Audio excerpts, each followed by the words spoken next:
Hey guys, this is Ron from YouTube's Rock and Metal News, and I was going to be thinking of doing a new segment in the new year regarding classic albums and maybe revisiting some of the old albums and talking how they had an impact on the metal scene and that.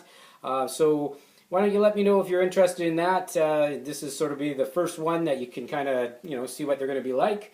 And I thought I would start with a classic album from 1983. The thrash scene was starting up in San Francisco, California, and this album hit the scene, and it is Metallica, Kill 'Em All.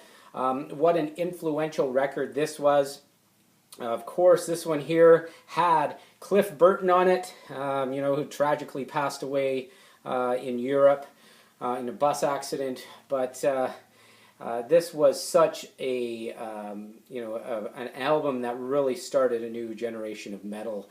After the new wave of British heavy metal kind of was in on the scene with Maiden and Priest and Sabbath and that, Metallica then went on the attack from North America with this album, which really started a lot of it. It is from, here's the inner sleeve of it. You like the old vinyls because they have the lyrics. This is pretty beat up because we used to jam these albums out, all these songs out, and read the lyrics from the back while we were playing music to them. And they had some pictures, of course, on the other side of Metallica when they first hit the scene. And this album here was from Megaforce, Banzai, and kept in pretty good shape. The vinyl's in good shape. The outer cover's not really that good with the lyrics.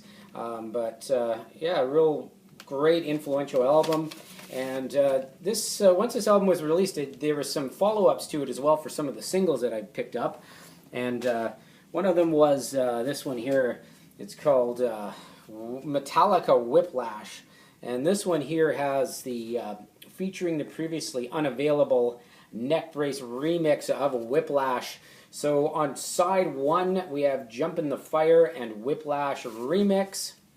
And on side number two is Seek and Destroy and Phantom Lord Live. And of course, you got your pictures there. You see James with all the long lion hair. He looks like almost like the lion from The Wizard of Oz on that. Really cool sort of single vinyl when it came out. And I picked up another one as well during that kind of era, was Metallica Jump in the Fire. This one here had the studio side one Jump in the Fire version, and on the back, on the second side, it had Seek and Destroy and Phantom Lord Live. And they're using sort of the same backing of the pictures there. This is Music for Nations. It looks like it was released in 1983 for this. But yeah, this album really started something new, and it really had a huge impact. They're still playing mostly Four Horsemen. Sometimes they play Seek and Destroy live. But they've been playing some. They've actually played Hit the Lights and that live recently from this album. So they're still keeping it alive, and I hope they keep it alive forever because it is such a big album for the scene. This is Ron from YouTube's Rock and Metal News with a revisit of an old classic album. Let me know what you think. Thanks for tuning in.